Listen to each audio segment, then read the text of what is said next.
네, 반갑습니다. 하와이비치입니다. 선별된 좋은 리포트 함께 읽어보고 분석해보는 시간을 갖고 있습니다. 오늘 가져온 리포트는 성광밴드인데요. 2024년 2분기 NDR 후기를 같이 읽어보면서 어떻게 보면 동종업계라고 할 수 있는 태광에 대해서 같이 보고, 그리고 최근에 이제 퀀트K에서 성광밴드하고 이제 태광의 IR 통화를 같이 보면서 좀 입체적으로 우리가 어떤 포인트를 보면서 이 회사의 어떤 업사이클을 볼 것이냐. 왜냐하면 이 회사들이 공통적으로 얘기하는 게 2027년까지 괜찮다고 해요.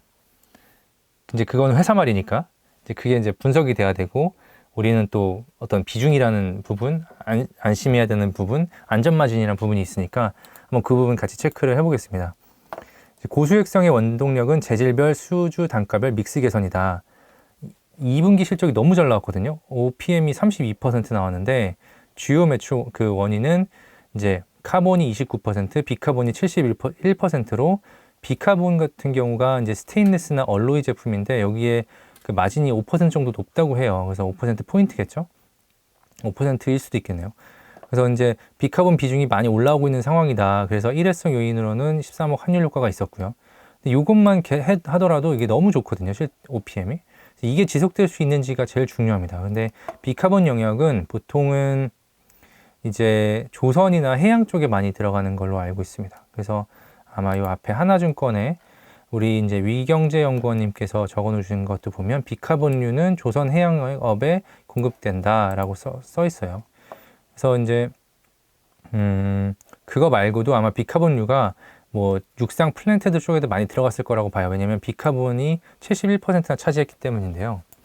3분기도 비슷한 믹스를 예상하기 때문에 아마 OPM 이 정도 나오지 않겠냐 이렇게 예상을 하는 거고, 이게 NDR 후기이기 때문에 비슷한 말씀을 회사에서 했다는 얘기거든요. 그래서 쭉 보면은 뭐 가스전이니까 스테인리스 위주로 납품 이루어질 예정이다.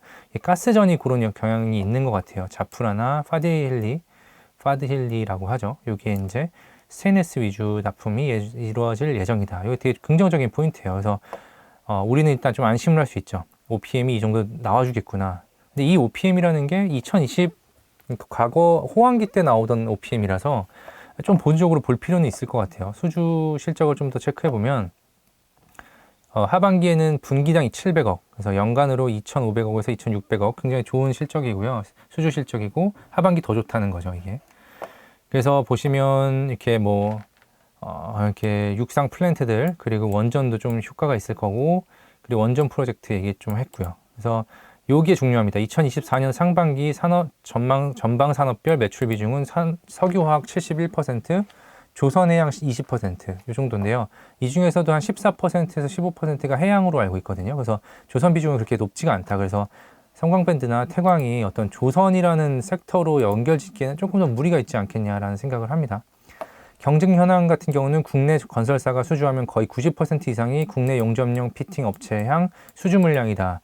이게 맞느냐를 퀀트K를 잠깐 가보면요.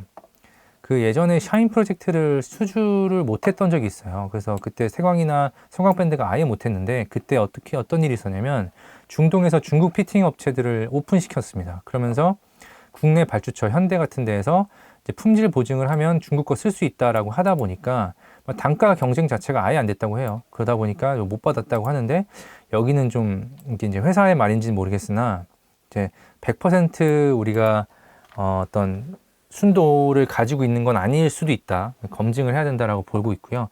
해외 건설사가 수주한 건에 대해서 해외 EPC 업체들과 입찰 경쟁을 하면 수주로 이어질 가능성은 20% 수준이고, 중국 피팅 업체와의 경쟁 강도 심화에 대해서 지나친 우려는 기우다. 지나친 우려는 기우인데 우려는 기우가 아닐 것 같기도 해요. 그래서 본래 중국발 피팅 물량은 허용 불가인 상황이다. 그래서 본래는 그랬는데 이게 열릴 수 있다는 걸 샤인 프로젝트에서 보여줬죠. 그래서 허용되려면 거쳐야 하는 승인 과정이 있는데 이게 한 5에서 10년 정도 소요될 수 있다고 해요. 그래서 이게 이제 리스크가 될 수 있다. 그리고 현금 자산 1순위는 주주환원인데 뭐 이 회사가 그렇게 크게 돈을 많이 버는 건 아니니까 이건 좀 넘어가고요. 주요 원재료 가격 추이 및 물론 주주환원이 굉장히 중요합니다. 그래서 당연히 주주에게 환원이 돼야 되죠. 네.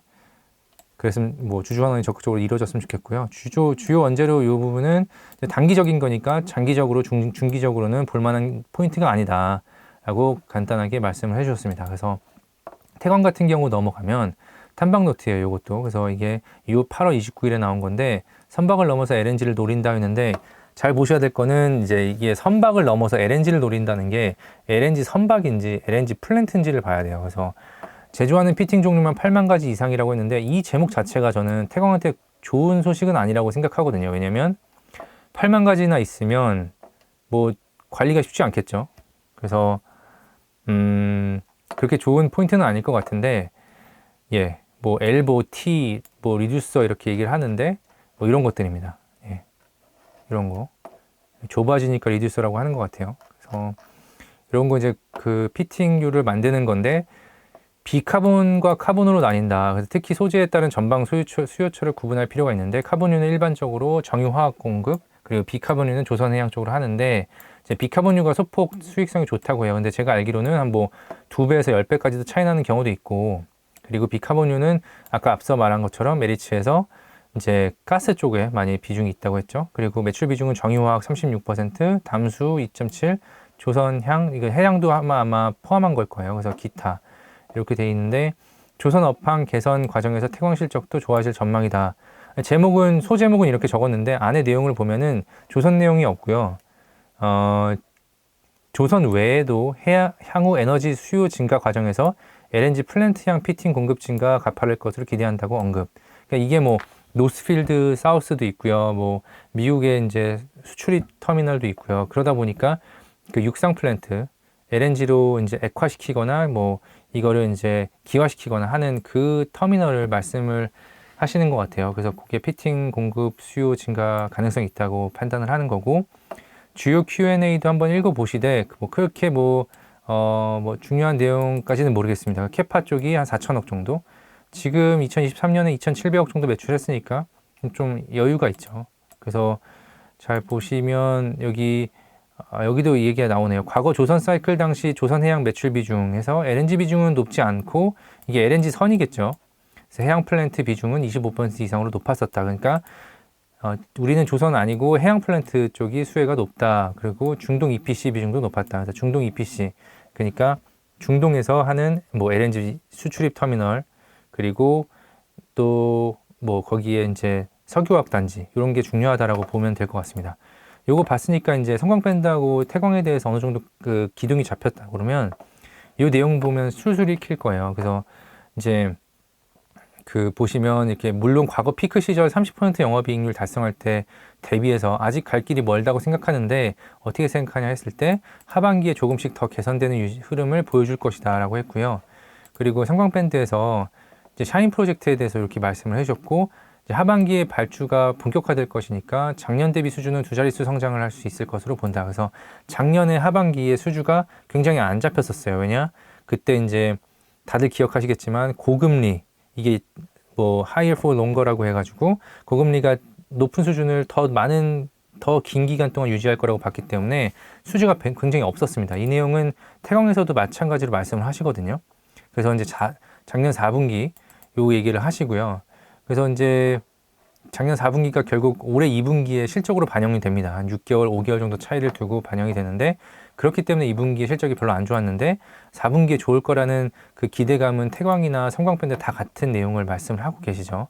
그래서 실적이 너무 잘 나온 성광에 대해서도 여쭤봤는데 요거에 대해서는 아직 뭐 언급하기는 어려운 상황인 것 같습니다. 그렇지만 자 보시면 마지막 부분 좋은데, 이제 회사에서는 2027년까지 호황을 보고 있는데 10년 주기로 사이클을 보이는 것도 사실이다. 그러면 이걸 뒤집어 보면 잘못 물리면 10년 고생한다라는 얘기예요. 그래서 2027년까지 호황이 간다고 하지만 이게 계속 호황이 가는지 잘 체크를 해봐야 됩니다. 그래서 계속 정기적인 모니터링이 필요하다 말씀을 드리고, 좀 마무리하기 앞서서 이제 퀀티케이에서 저희가 추석 맞아서 이렇게 감사의 마음을 전하기 위해서 이렇게 이벤트를 시작했습니다. 네, 이렇게 추석 인사나 영상 소감을 댓글로 남겨주시면 요 정성 가득한 댓글일수록 이렇게 우리가 저희 선별을 해서 이제 6분을 선발을 해서 그분들께 이제 퀀티케이 이용권을 드리려고 해요. 그래서 요거 한번 참여를 해주시면 좋을 것 같고, 이렇게 우리가 동영상 이렇게 업로드를 하면 여기 영상 밑에 댓글 다는 데에다가 추석 인사나 그리고 아니면 동영상에 대한 피드백, 그리고 앞으로 어떤 방향성에 대해서도 언급을 해주시면 그거에 맞게서 저희도 조금 방향을 잘 잡아보려고 하니까요. 그거를 좀 참고해 주시면 좋을 것 같고, 종종 좋은 리포트 선별해서 같이 읽어보고 분석해보는 시간을 가질 예정이고요. 추가로 댓글, 피드백, 그리고 영상이 좋았다면 좋아요, 구독, 댓글, 그리고 알림 설정까지 부탁드립니다. 감사합니다.